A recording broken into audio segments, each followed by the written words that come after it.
Good morning, mathematicians. We are back with our usual SAGA. Whoa, I didn't want to open that.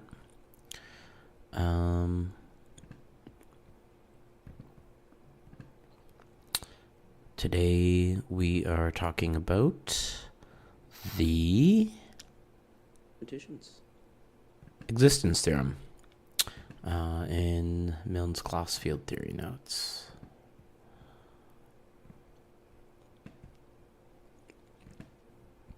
And who knows what else. Random stuff we'll get to yapping about.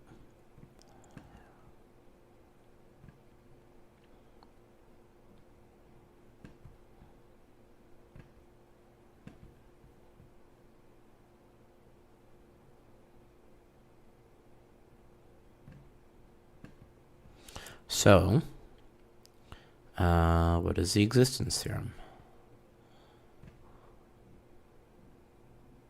I can definitely make chat more narrow. I don't really know how to solve my writing problem yet. But I will remember to switch over to live chat immediately. Yeah. Okay. Case of local field. A subgroup is a norm group if there's a finite abelian extension such that the existence theorem is ominous, yes. Because you wouldn't want it to be proved false. We'd cease to exist.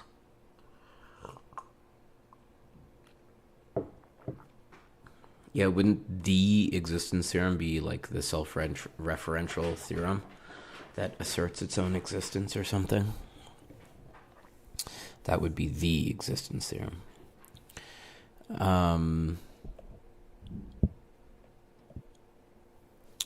So this will be true. And such a group is of finite index and hence open. That's back in chapter 1, which we skipped. The existence theorem says that every open subgroup of finite index in K cross is a norm group.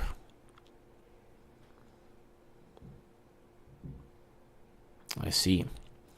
We're only going to prove this for characteristic 0. Then subgroups of finite index are open, and we can use the theory of the Hilbert symbol. Before stating the proof, we should consider the abstract situation. If Z is an infinite abelian group, and N is a family of subgroups of finite index, what do we need to know in order to prove that N contains all subgroups of Z of finite index? A start would be to know if I contains an element of N, then I is in N.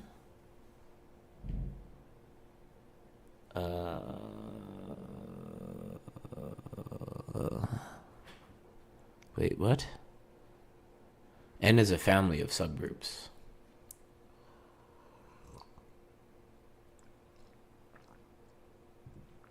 So aren't the elements of N subgroups?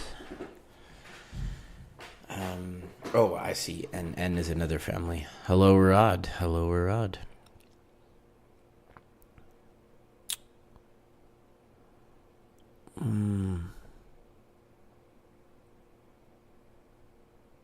What? Now, no, I'm confused. I'm already confused about the first statement. N is a family of subgroups. What do we need to know to prove that N contains all subgroups of Z of finite index? We need to know if I, what is I? What is I? What is I? What is I? What's I? If I contains an element of N, being a group, then I is in N? But how does that make sense? So the elements of N are...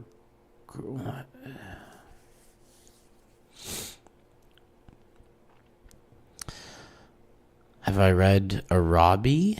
It's your favorite short story. Well, I've not read Arabi. If N1 and N2 are in N, then their intersection contains an element of N, and hence is also in N. What do you mean? When you say an element of N, you mean an element of a group that's in N?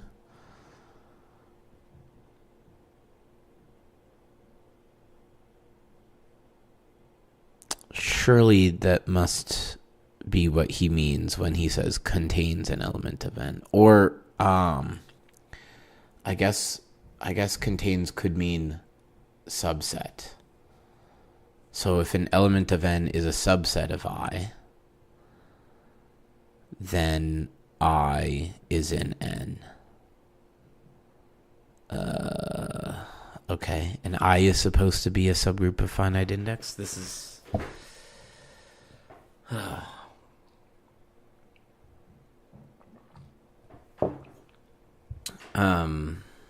okay. Let's see if this helps. Non-Archimedean local field. Assume there's a homomorphism satisfying A and B of the theorem.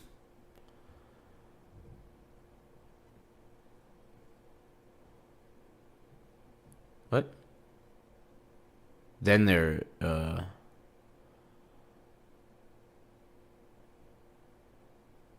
wait, what? Wait, what?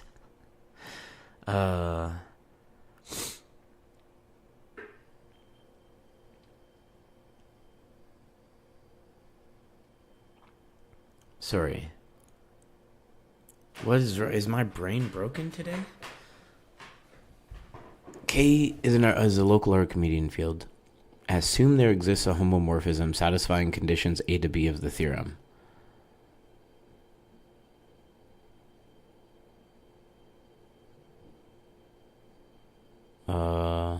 Okay. And then what? Is CDE a consequence of this? What the hell is going on? What the hell is going on?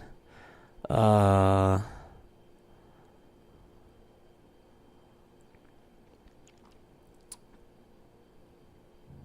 well, this is a corollary. Maybe it means A to B. Ah, I see.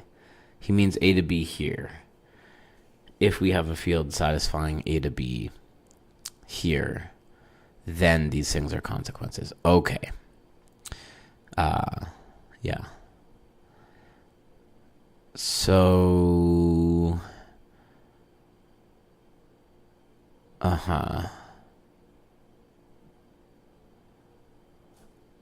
is this really helpful though?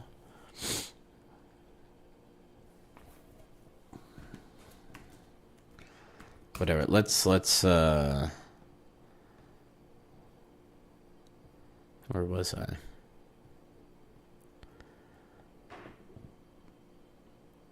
Okay, I think he has to mean subset. Good morning, tenacity.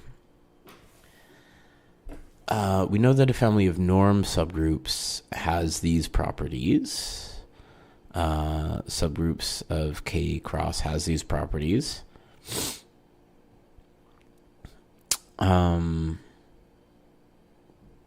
Okay, maybe I want to go back one more time. Where was anything about an intersection? That was D, okay. If norm of this intersection, there's the intersection here. Right, so the intersection of two norm subgroups is a norm subgroup.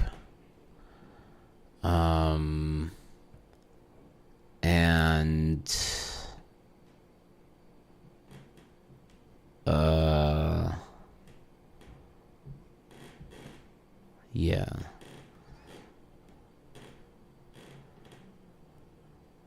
Property A is upwards closure, and property B is misphrased.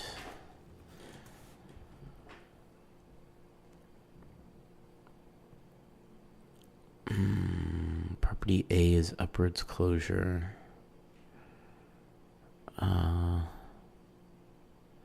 Yeah, I mean, yeah. So it has to be when it says contains an element. It has to mean that element is a subset of I, right? Because it would make sense then that I is still finite index. And then I guess that is the piece comes from some extension or something.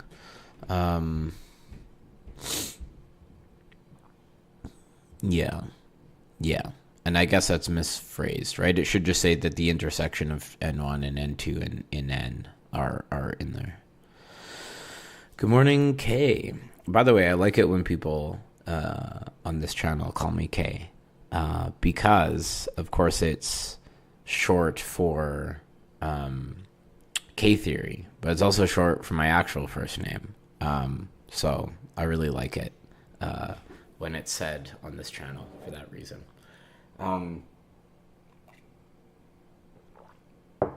Sadly, you can't opt in for the spring semester, so you have to wait an entire 8 months for when you graduate in December to when you start your PhD. Wait, what? Sorry. You can't opt in for the spring. So what, you have to wait until the fall or something?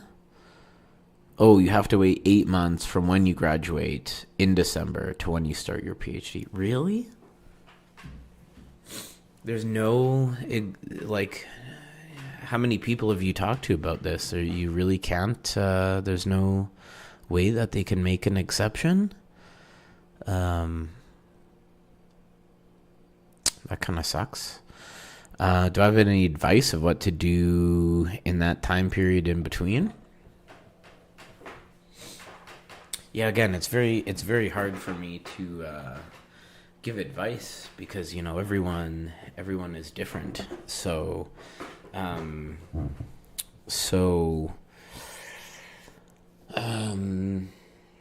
don't know. For some people, maybe you need a break. It sounds like you don't because you're chomping at the bit to get back into it. So, I mean, I would maybe. Well, I don't know if you have a supervisor. I don't know which system you're in. Like if you're in the American system, I guess you won't have a supervisor picked out until a couple years in or something. But if you do have a supervisor already, I would just reach out to them and start working on research. Yeah. I just want to get into research right away. Yeah, I would reach out to your supervisor and just be like, ask them what paper should I start reading and start there. If you don't have a supervisor yet, then I guess you already have an idea of what area you're interested in. And I would work at okay, you are American, yeah. So I would work at maybe. Yeah, just focus on the fundamentals of your field or start trolling archive to see what are won't have a supervisor till you complete your prelims.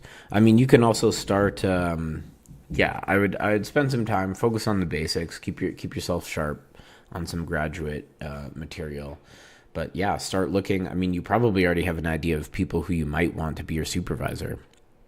Go look at some of their most recent papers. Try to go understand some of the terms and definitions in those papers. Start trying to go get a sense of what it is they're doing. That's what I would say. That should keep you busy for a while. Literally only found my channel while cool and maxing. Good. I love to hear it. Currently taking group theory, and the most annoying thing is trying to find all subgroups of A4. Well,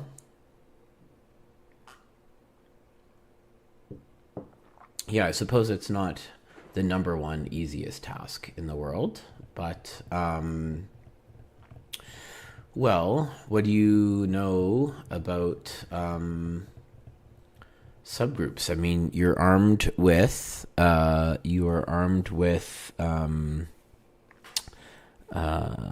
Lagrange's theorem. So you know that the subgroups can only be certain divisors. I don't know if you have done yet. Maybe you're being asked this before you've talked about the classification of conjugacy classes of A4, because that's a really cool result. And if you know about the conjugacy, if you know about the classification of conjugacy classes of A4, then you can use that to possibly reduce your search space even further. But also, I guess A4 is maybe it's not so bad. I think you could, yeah. Wait, did I do something with A4 in a video not too long ago? I think I might have. I think, gosh, what was it? Was it, for some reason, I feel like it was in my semi-direct products videos or something. I thought I did something with, I was trying to find certain, I think I showed that it didn't have a subgroup of a certain order or something. No, what video was it in? I swear I did that in a video recently. Yeah.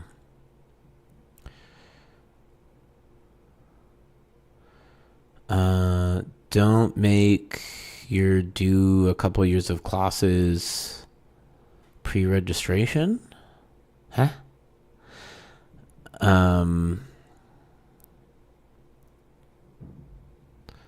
Sarah 1962 citation is crazy. Imagine being in 2085 and seeing a Mr. K 2025 as a citation. Hopefully you will. Hopefully you will. Gonna start signing all my papers Mr. K theory. K dot theory.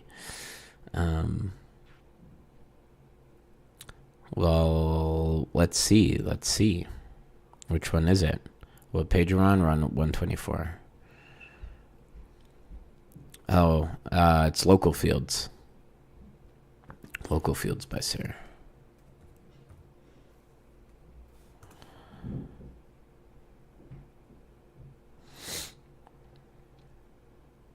Okay. Let's see. I think the proof of the existence theorem is long. Are we going to get through it today? Yeah, let's try and get through it, even if we don't understand every detail. Really, you think Sarah's the most underrated mathematician? I think he's pretty highly rated. Mind you, I guess maybe his name, I guess he isn't known to the general public, and I guess maybe his name doesn't always come up in when people are talking about the goats. That's true. But isn't he, like, when's his last publication? We can't even really have this conversation until he's done publishing. And I think he had a paper like a couple years ago come out with his name on it. So if we look at Semantic Scholar, will it tell us?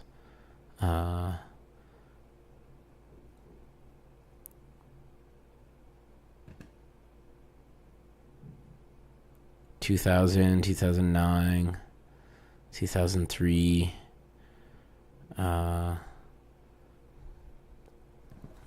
What is Sarah's most recent publication?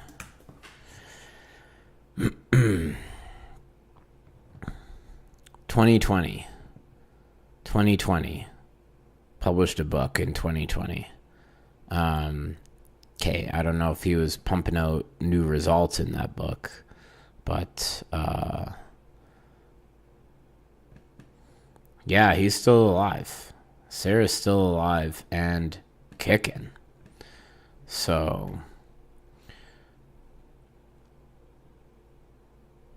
the Tintin episode where the prof calculus has a meltdown over being called a goat. Oh, I need to find that.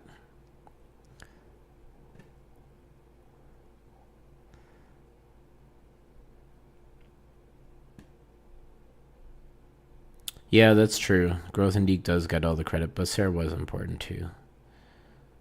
Yeah. Viatoris was super old too. Sarah's on track to beat him. Good. May he do that. May he do that. Okay. So we know that the family of norm subgroups of this has this property, but also, for example, does the set of subgroups, but also, for example, so does the set of subgroups of Z containing 5Z. Clearly, we need to know more. Let D be the intersection of all those subgroups. If every subgroup of finite index contains an element, it still bothers me, that way of phrasing it, but okay. Then it contains D, sure. Conversely, if D is divisible, then D is contained in every subgroup of finite index. A subgroup of index n contains nz. Sure. Which contains this. Therefore, we need that D is divisible, but even this isn't sufficient. For example, for the integers, the intersection is 0, hence divisible, but not every subgroup of finite index in Z contains an element of n. Oh, in the case when n is the prime powers. Sure. Probably I should include a complete list of axioms that a family should satisfy in order to contain all open subgroups of finite index. Go see Sayre or Artin Tate. This may be useful when it comes to the global existence theorem. Well, I might have to do some extra homework. Okay, proof of theorem 5.1. Okay, so this is the existence theorem. Okay, let's just sort of try to fly through it. And I guess tomorrow will be Brauer groups. So for all finite extensions L over K, the norm has closed image and compact kernel. Interesting. Since the image has finite index, it is open and hence closed. Huh? Since the image has finite index, it is open and thus closed? Sorry, what is going on? The norm map has closed image. Since the image has finite index, it's open. Okay. That I believe. That is from 1.3. Hence closed.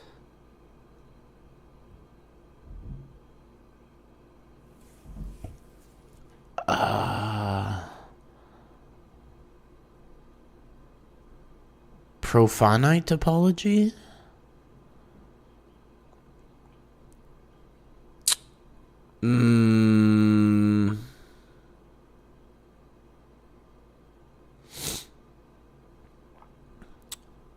Profinite, but wait a second. We're in K cross for just some characteristic 0. Oh, characteristic 0 local field. Yeah, but wait, it's not even. I mean, it's a little different than the profinite topology, right? Because it's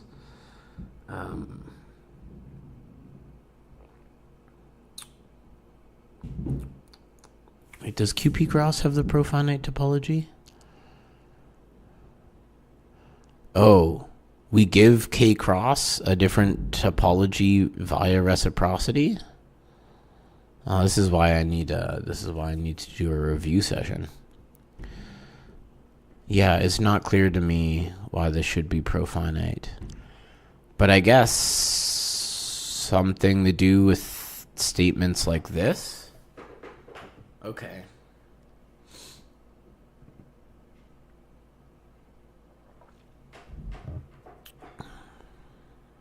Okay.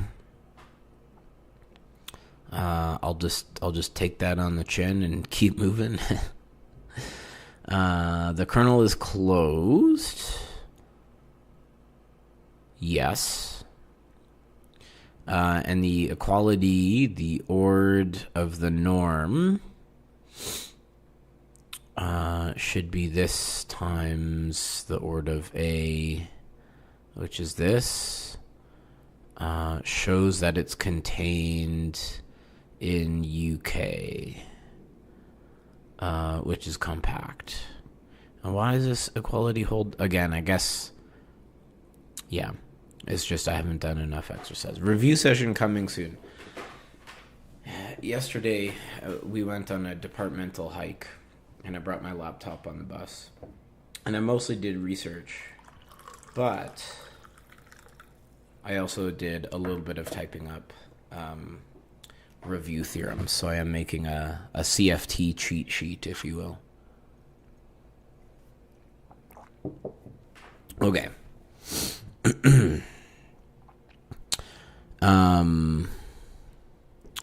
So let's take the intersection of all the norm groups over all the finite abelian extensions. But it doesn't matter if you remember Theorem 3.5. Can we do a review session in preparation for the review session? Maybe we should, but we should probably review that first. Contained in the UK, poor soul. Boris, I hope that you both have a successful career in mathematics, but that you also launch your career in comedy sometime soon. For a finite extension, for any finite extension, k prime over k, the norm of dk, dk prime will be dk, so we've got some compatibility condition here. If A is in here, we consider these sets. I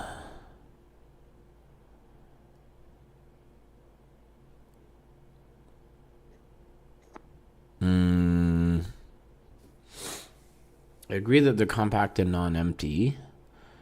Why are we considering those sets, though? And any two contain a third. Huh? What? What do you mean? Any two contain a third.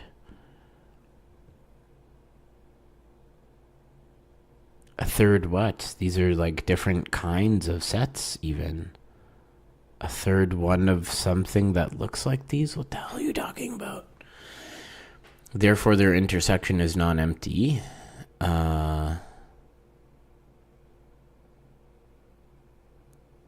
Okay. Point sets just... Their intersection is non-empty. Why is that true? Oh, I'm just going to cite the entirety of point set topology. Okay. I mean, it does make sense to say that, but it is also funny taken literally. Okay, but I wasn't planning. Okay, I'm going to try and go through this proof quicker at a higher level. So we can get to Brouwer groups tomorrow. And in the background, I'll keep working on my review. An element in the intersection lies in dk prime and has norm A. Sure. And that gives us equality? Oh, we started with A in dk. Okay.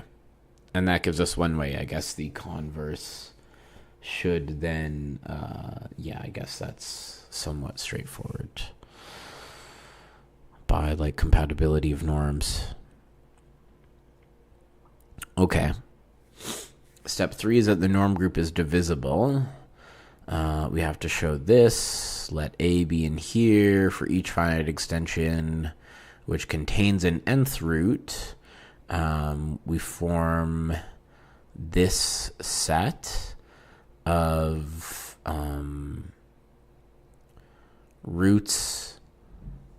nth roots of A, which are norms. It is non-empty because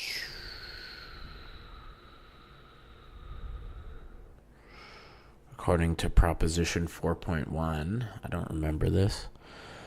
According to proposition 4.1, A prime is Cn for some C and L, and this. Okay, I just said we were going to go quickly through this, but I need to go back and remember. Proposition 4.1 was that if a local field contains any primitive nth root of unity, every element of K cross, that is a norm.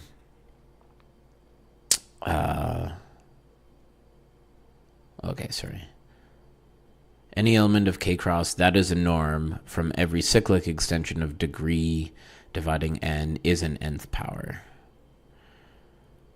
So do we have that assumption here that it's a norm for every cyclic extension? Are we saying that? Oh, because it's in dk. So yes, we do have that assumption. Okay.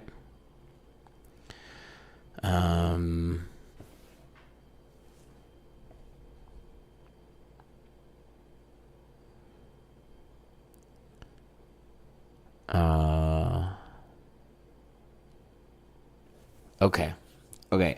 I'm just gonna believe the step. We gotta move on. Okay, love to see just tossing in a little, well, by the way, we don't actually need this, but just for your information. Love that kind of energy. Hey, Matthias, could I help you to understand how to solve equations like x to the k be congruent to b modulo p where p is prime?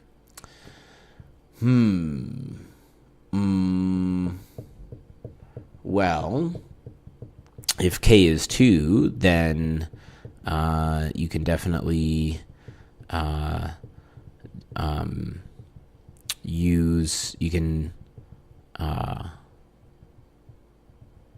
actually, yeah. I guess what? Could you, after you reduce B, how do we use quadratic reciprocity there?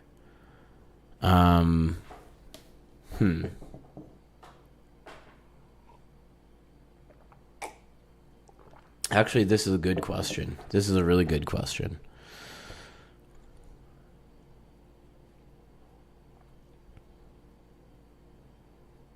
This is a really good question in general, to solve this question in general. I mean, yeah, Hensel, exactly. Hence, well, but, Hensel lifting, I don't know if Henselian lifting really helps you here, because that's like, if you find it for P, then that's how you lift it to higher powers of P, and then get, like, p-adic solutions.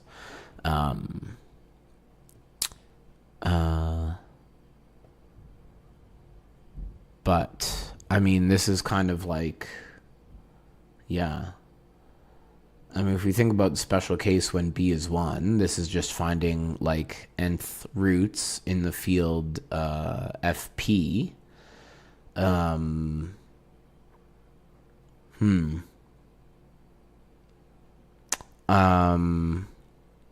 mean, there's also, one of your main tools here is going to be Fermat's little theorem. So we have stuff like,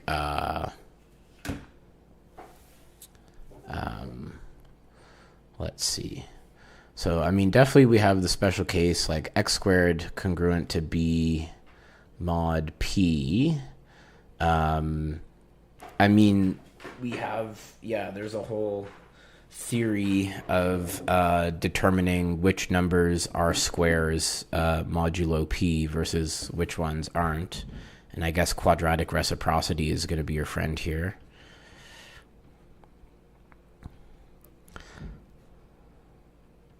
So that'll certainly help you in the case where b is congruent to some other prime, mod p.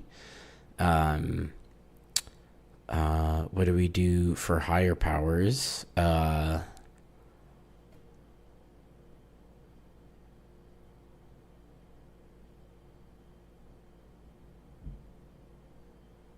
What do we do for higher powers? I mean, we also have, what is it? Like, every element to the p minus 1 is going to be congruent to 1, is going to be congruent to 1 mod p. And certainly, it follows that A is congruent to A mod p. So you know that. So I guess then, in some sense, it suffices to just answer this question for exponents, plug it into Mathematica. Yeah, exactly. I guess it suffices to try and answer this question just for these exponents, basically, or even call it p minus 2.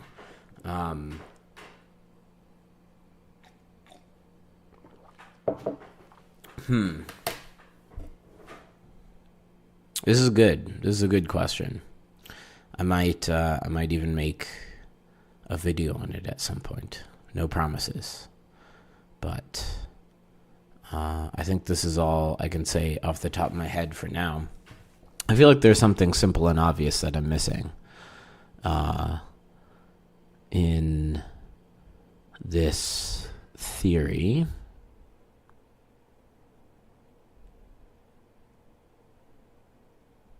Yeah. I mean, I guess another thing you could do is you can also view this. You could view x to the k minus b as a polynomial in fp. And then I guess we have, cubic reciprocity. Yeah, so maybe it's not elementary at all. I mean, I was thinking another thing we could use here, maybe it's possible to apply like what's the one, Eisenstein's criterion or something. But is there even a version for this for finite fields? Yeah, because that's about divisibility. So I don't know if, maybe there isn't an Eisenstein analog here.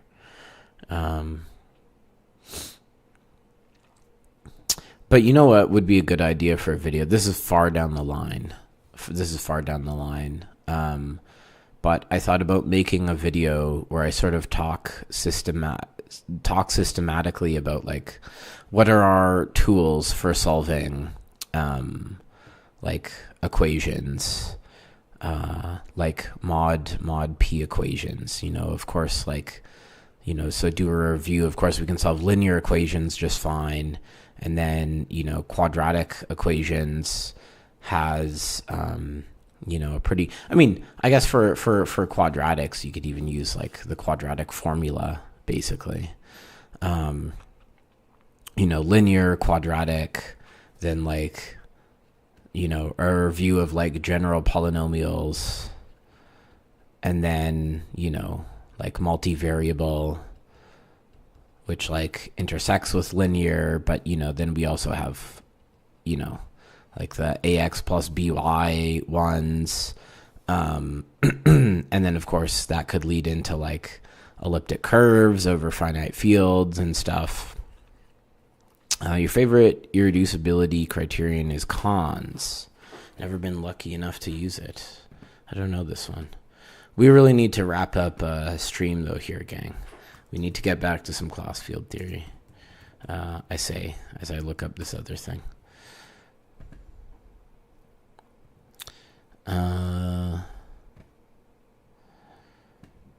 Kahn's irreducibility criterion for a polynomial to be irreducible in Zx, that is, for it to be unfactorable into a product. If a prime number expressed in base 10, as this, then the polynomial is irreducible. That is neato. That is a nifty little guy right there. That is a very nifty little cool one. Nice one, Boris. Nice one. Yeah, I imagine it'd be difficult to spot that in nature, but that was pretty cool. I guess a good one to remember then in the future, if you come across a polynomial, add up those coefficients like that and see what you get.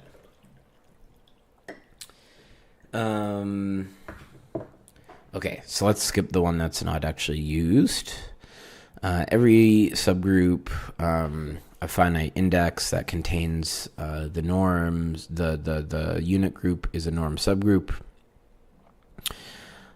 Since this is surjective with K, the subgroups are the subgroups of the form or the inverse of this. Let Kn be the unramified extension of here. Then the claim is that this is a subgroup containing this with this image, so the statement follows. I guess we do a number theory now. Yeah, we've been doing number theory for a little while. Leo lectures. We're on, this is episode 21 today. Well, some of the stuff is maybe a bit further from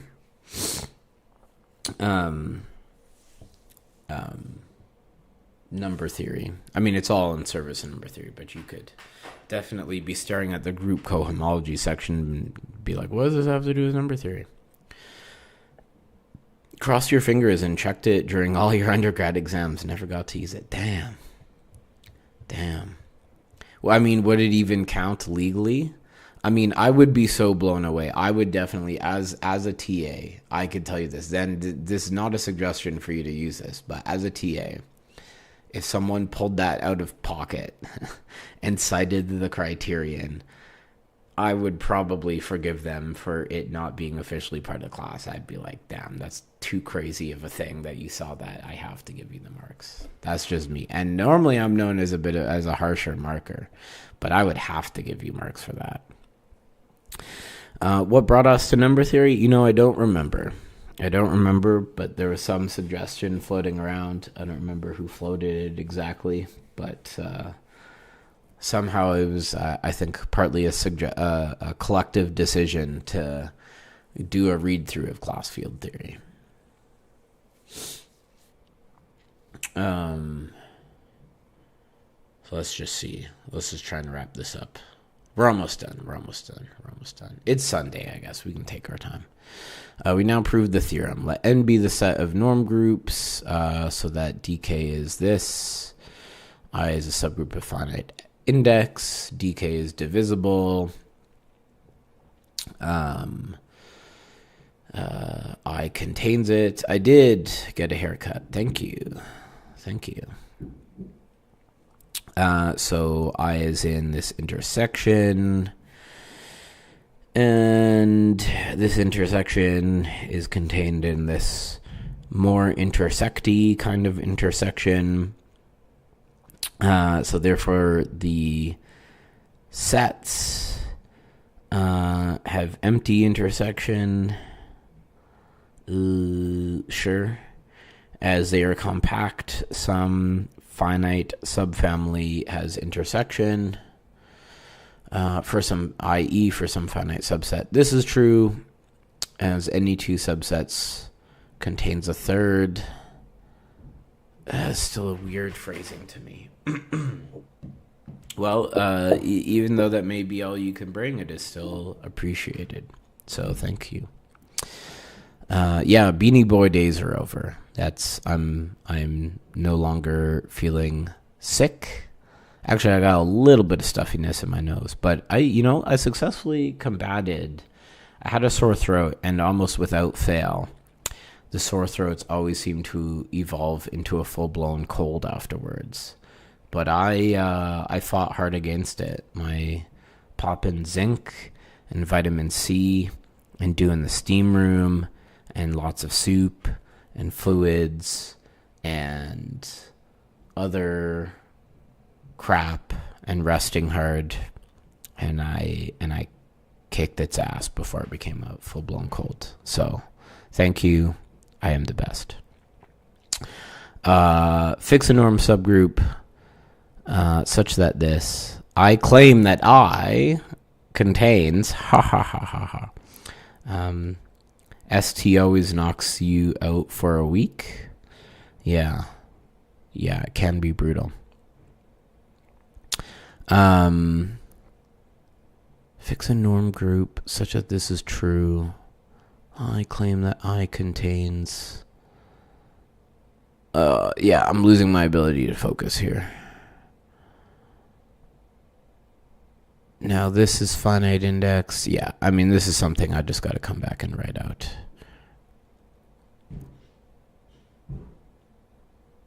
Okay. I put up my hands. This is enough. Let's read these notes, though. It follows from Krasner's lemma from the algebraic number theory notes that every finite abelian extension of a local field arises by completing a finite extension of global fields.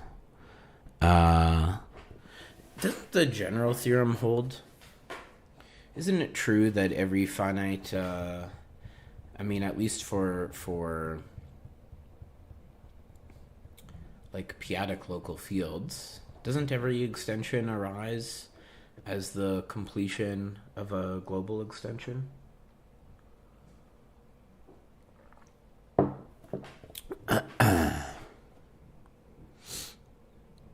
Doesn't this seem backwards? Wouldn't you think that you would prove local class field theory first and glue it together to get global class field theory? From the modern perspective, this seems a strange way to do things. Okay, yeah. In 1940s, his algebraic approach to class field theory, Chevalier developed local class field theory directly and used it in the construction of global class field theory. Okay, Chevalier's got his head on straight. Schmidt also showed that local class field theory can be constructed independently of global class field theory. At that time, there was no good description of the local Artin map, and nor was there an explicit way of constructing the maximal abelian extension of a local field, except for QP, of course. Dwork gave an explicit description of local Artin map, which is reproduced in Serre, but it is not very pleasant. Lubin and Tate introduced the Lubin-Tate formal group laws and gave an explicit construction of the maximal abelian extension and an explicit description of local Artin map. However, they made use of the existence of the local Artin map in our proofs. I guess we should really go back and read chapter 1, hey? In the early 1980s, Lubin, Gold, and Rosen independently gave elementary proofs that this is true. In his book, Iwasawa develops the whole of local class field theory from the Lubin-Tate perspective and gives explicit formulas. And Wiles? The Wiles? No, that can't be true. 86? No, that can't be true. That can't be the Wiles. Is the maximal abelian extension of QP the completion of the maximal abelian extension of Q? Interesting question.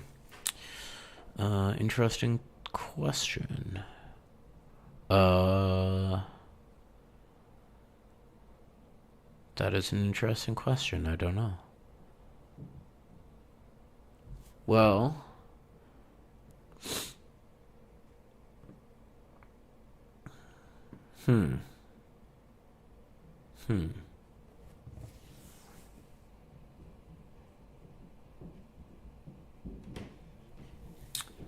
Seems reasonable, right? What is the maximal abelian extension of Q? I mean, you just add all the roots of unity, right? You just add all the roots of unity. So, and then what happens when you look over a single prime? That was a very interesting question, actually. I'm sure someone's asked this before. I'm sure this is out on the internet. You couldn't tell you only did one undergrad class in algebraic number theory? Well, it's a cool question, though. Yeah, what is it? I mean, well, this says what? K ab is K pi. Wait, what does this mean, actually? Wait, does this say... Wait, is K pi the completion of some prime? Okay, no, now I'm lost in the sauce here. Anywho, good question. Other non-cohomological approaches can be found in these books. The disadvantage of the non-cohomological approaches is, naturally, that they provide no information about the cohomology groups of local field. Well, yeah, okay. Okay. I mean, that kind of seems obvious. And also, I don't know, why... This doesn't seem like a very motivating thing, because it's like, well, why do I care about the cohomology of local fields? Why should one care? Oh, because it gives you class field theory. Okay, so then why would I care about other approaches of class field theory that don't tell me about the other groups? Okay, well, he does say, which have important applications to other topics, for example, elliptic curves. Okay. For an explicit description of local art and map, in the case of tame extensions, see this book. Explicit local reciprocity for tame extensions. Duh. Okay. The disadvantage of non-cohomological approaches is their lack of cohomology. Yeah. Okay. So that's okay. We had a nice long episode today. I think we'll start into Brouwer groups tomorrow. So I hope you will all join me then. And that